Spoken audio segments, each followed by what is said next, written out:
Jangan nak pasi baber rakap ena hotote. Jangan nak pasi baber rakap ena hotote.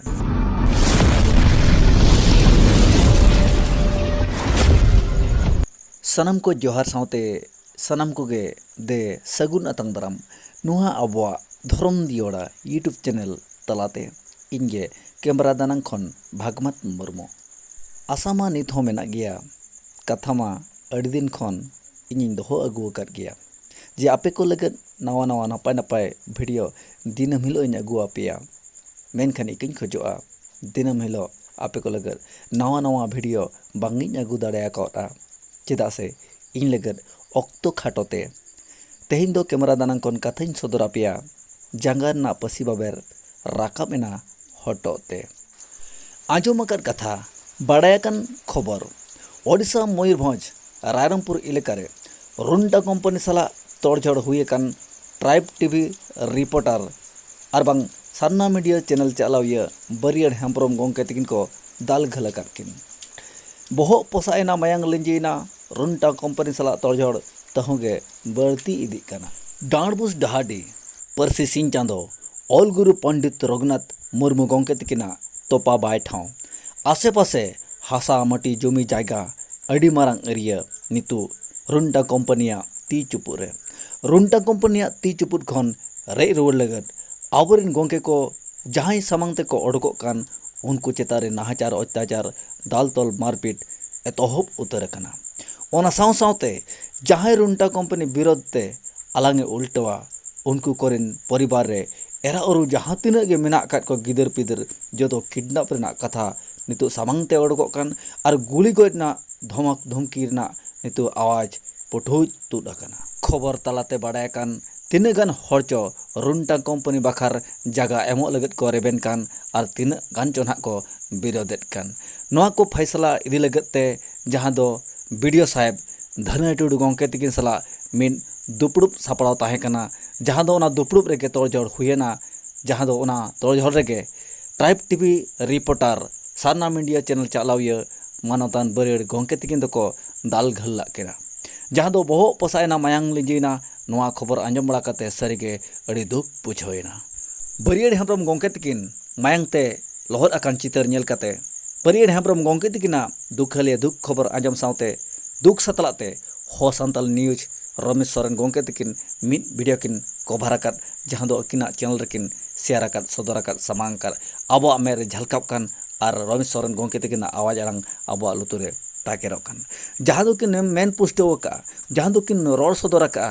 Video साहेब रिन akin जोटाव गाते को ओड़ा हर को जाति गोष्ठी को चिली को चको लयो कान तला आधा निदे को फोन आकिन कान धमका धमके धमक को एमाकिन कान जहाँ दो आको ओड़ा रिन हर को किडनैप रेना कथा को रोड़े और बांग अकिन गुली गोज रेना कथा को रोड़ सदर सामांग आकार जहाँ दो कॉल रिकॉर्डिंग हो अकिना चैनल रे हेल्काव अचुरो कान दिसम जाकरे नितु मालकाव अचुरो कान तबे तेहेन नोआ खबर को आंजम बड़ा कते अड़ी हिरखे बुझब कना अड़ी दुख बुझब कना जहां हर को तेहेन आबो सपोर्ट रे तिंगु दरकार कना जहां हर को आबो साव रे गड़ो दरकार कना उनको हर के तेहेन रुंटा कंपनी गड़ो रे मेना आकाद को जहां दो जोर जबर रुंटा कंपनी जगह को रे इदियाय कना मेनते नोंका हबो उइहर गोदा तबे तेहेन बांग दो वीडियो साहेब रिन गाते जोटाव गे बांग दो वीडियो साहेब रिन जाति गोष्ठी गे बांग दो वीडियो साहेब रिन क्लास फ्रेंड गे तबे तेहेन कुकली रकाब आने तो उइहर दरकारों कना तेहेन सरी गे सेचेद वीडियो साहेब धने टुडू दो उना नीच उना घाटिया उइहर हर कना किन तेहेन दो हर को धमका धमकी हर को गोज अचोरना कथा किन आतरेया हर को धमका धमकी हर को गोज अचोरेना हर को किडनैप रेना टाका पैसा किन चुपुट आको कना इन मई उइहर गोदा धने टुडू वीडियो साहेब उना दो बकिन नीचा उना दो बकिन घाटिया उना दो लातार उइहर हर दो किन बांग कना तेहेन दो आज बड़ी होचो लगत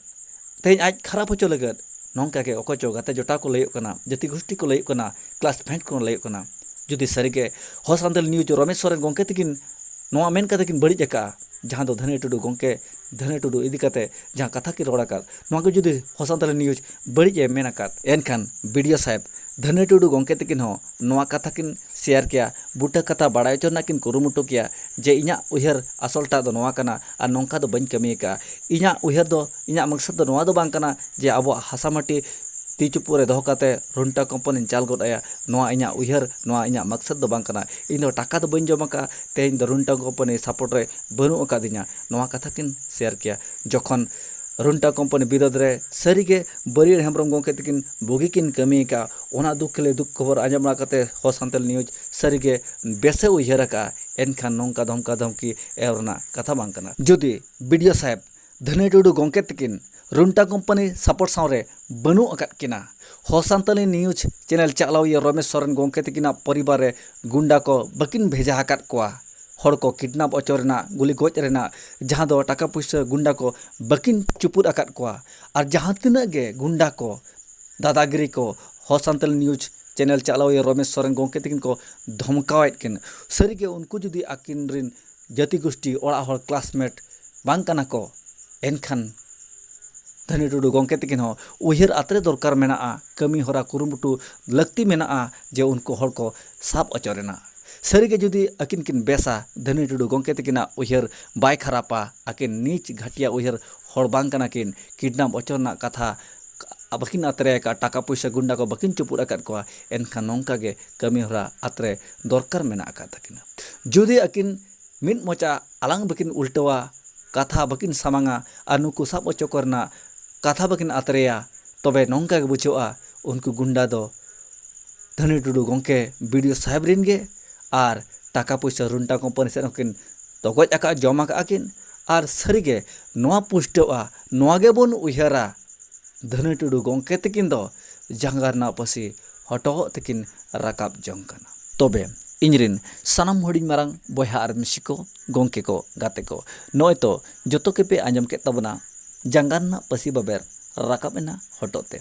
जांगारना पसी बाबेर राकाबेना हटोते जांगारना पसी बाबेर जखन राकाब उतर कना हटोते हटो खन आंगो रुवार लगत अक्तो मेना आकात गया अक्तो बांग बिलोम लेखन गे आबो लगत भागिया तबे तेहेñ उयहर आबो उयहर बिचार ना अक्तो मेना आकात ताबोना टाका पैसा दो सरीगे अड़ी मारंग दाड़े कना अड़ी मारंग धन कना तबे तेहेñ नोआ टाका पैसा धन दाड़े दो मिद नोडेक लगत गे टाका पैसा लोभ लालचते जुदी सरीगे दिकु पुसी रेम एहर जिकी जापा जरेतेम चला एनखान टाका पैसा ते जुमिद दम रपुट किया मेनते उयहर में